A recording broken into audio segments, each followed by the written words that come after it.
নমস্কার বন্ধুরা, আমি শর্মিলা। আমার ইউটিউব চ্যানেল স্বপ্নের আলপনায় তোমাদের সবাইকে স্বাগত। বন্ধুরা, তোমরা সবাই কেমন আছো? আশা করি ভালোই আছো।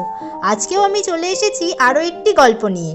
গল্পের শুরুতে তোমাদের বলে রাখি, যারা নতুন বন্ধু আমার ভিডিওটা দেখছো কিন্তু এখনও সাবস্ক্রাইব করোনি, তারা অবশ্যই আমার চ্যানেলটাকে সাবস্ক্রাইব করে বেল আইকনটি অন করে দাও, যাতে পরবর্তীতে দেওয়া গল্পগুলো তোমরা মিস না করে যাও। এবার চলো গল্পে ফিরে আসা যাক। গল্প টুনটুনি আর দুষ্টু বিড়ালিনী। গৃহস্থের ঘরের পিছনে বেগুন গাছ আছে। সেই বেগুন গাছের পাতা ঠোঁট দিয়ে সেলাই করে টুনটুনি পাখি তার বাসা বেঁধেছে।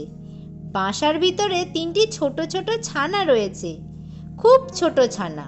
তারা উঠতেও পারে না, চোখও মেলতে পারে না, খালি হাঁ করে আর চিচি করে।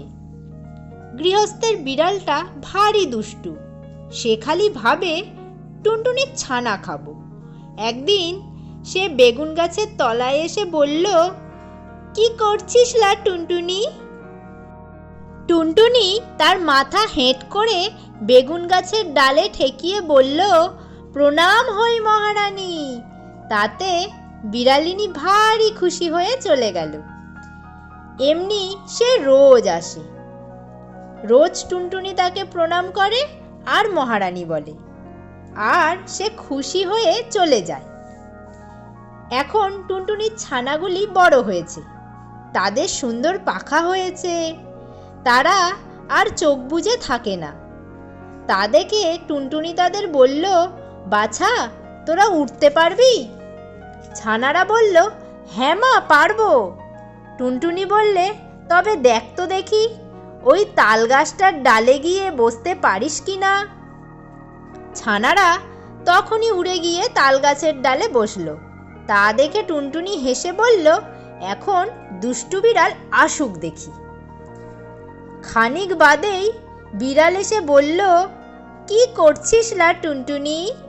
তখন টুনটুনি পা উঠিয়ে তাকে লাথি দেখিয়ে বলল, দূর হ লক্ষ্মীছাড়ি বিড়ালিনী। বলেই সে ফুরুত করে উড়ে পালালো। দুষ্টু বিড়াল দাঁত খিচিয়ে লাফিয়ে গাছে উঠে টুনটুনিকেও ধরতে পারল না, ছানাও খেতে পেল না, খালি বেগুন গাছের কাঁটার খোঁচা খেয়ে নাকাল হয়ে ঘরে ফিরল। এই গল্প থেকে তোমরা কি শিক্ষা পেলে সেটা অবশ্যই আমাকে কমেন্টে লিখে জানিও আর শেয়ার করে দিও।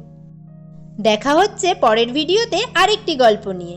ততক্ষণ পর্যন্ত তোমরা সবাই ভালো থাকো এবং সুস্থ থাকো।